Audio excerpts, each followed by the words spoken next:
சித்திரை நட்சத்திரக்காரர்கள். சித்திரை நட்சத்திரக்காரர்களுக்கு இந்த பராபவ வருடம் சிறப்பாக இருக்கிறதா? பணப்பிரச்சனைகள் தீருமா அப்படின்னு சொல்லி கேட்டிங்கன்னா கண்டிப்பாக தீரும் ஃப்ரெண்ட்ஸ். வேலையில் இருக்கிறவங்களுக்கும் சரி, தொழில் வியாபாரம் செய்கிறவங்களுக்கும் இந்த வருஷம் பணத்தட்டுப்பாடு அப்படின்றது பெருசாக இருக்காது. அதுக்காக அந்த நிறைய பணம் வருது, கை நிறையா, நம்ம அதை இன்வெஸ்ட் பண்ணலாம் அப்படின்னு நினச்சிங்கனாலும் அந்தளவுக்கு பணம் வராது.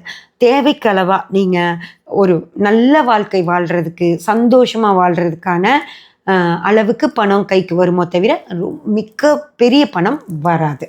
கடன் வாங்கலாமா? தாராளமாக தொழிலுக்காக அந்த மாதிரி விஷயங்களுக்கு வாங்கலாம். வெட்டி செலவுகளுக்கு வாங்கிடாதீங்க. அதே மாதிரி இந்த வருஷம் பெரிய ப்ராஜெக்ட்ஸும் போட வேண்டாம். வீடு வாங்கலாம், இடம் வாங்கலாம், கார் வாங்கலாம், அந்த மாதிரியும் போக வேண்டாம். இருக்கிறத வச்சுட்டு, இருக்கிற பணத்தையும் வச்சுட்டு சந்தோஷமாக இருக்க பாருங்கள். வழக்குகள் சாதகமாக இருக்குமா அப்படின்னு கேட்டிங்கன்னா, ராகு விரயஸ்தானத்தில் இருக்கிறனால இப்போதைக்கு வழக்குகள் சிறப்பாக இருக்கிறதுக்கு வாய்ப்பு இல்லை. தொழில் போட்டிகள், பொறாமை, எதிரிகள் தொல்லை இருக்குமானா கட்டாயம் இருக்கும். ராகு விரயஸ்தானம் உங்ககிட்ட வேலை செய்கிறவங்க, அல்லது இப்போ நீங்கள் ஒரு தொழில் பண்ணுறீங்க அப்படின்னா நீங்கள் வேலைக்கு வச்சுட்ருக்க ஆட்களே உங்களுக்கு இடைஞ்சலாக இருப்பாங்க.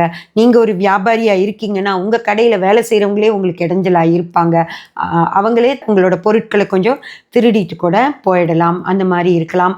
நீங்கள் வேலை செய்கிறீங்க, ஒரு சம்பளம் வாங்குகிற நிறுவனத்தில் வேலை செய்கிறீங்கன்னா உங்களுக்கு கீழே இருக்கிறவங்களே உங்களுக்கு இடைஞ்சல்கள் பண்ணக்கூடிய இடத்துல இருப்பாங்க. அதனால் எதிரிகள் தொல்லை கண்டிப்பாக உண்டு.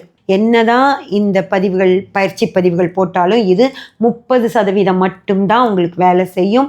உங்கள் சுய ஜாதகம் தான் உங்களுக்கு 100% வேலை செய்யும். அதனால் உங்கள் சுய ஜாதகங்களை பார்த்துக்கிறது நல்லது.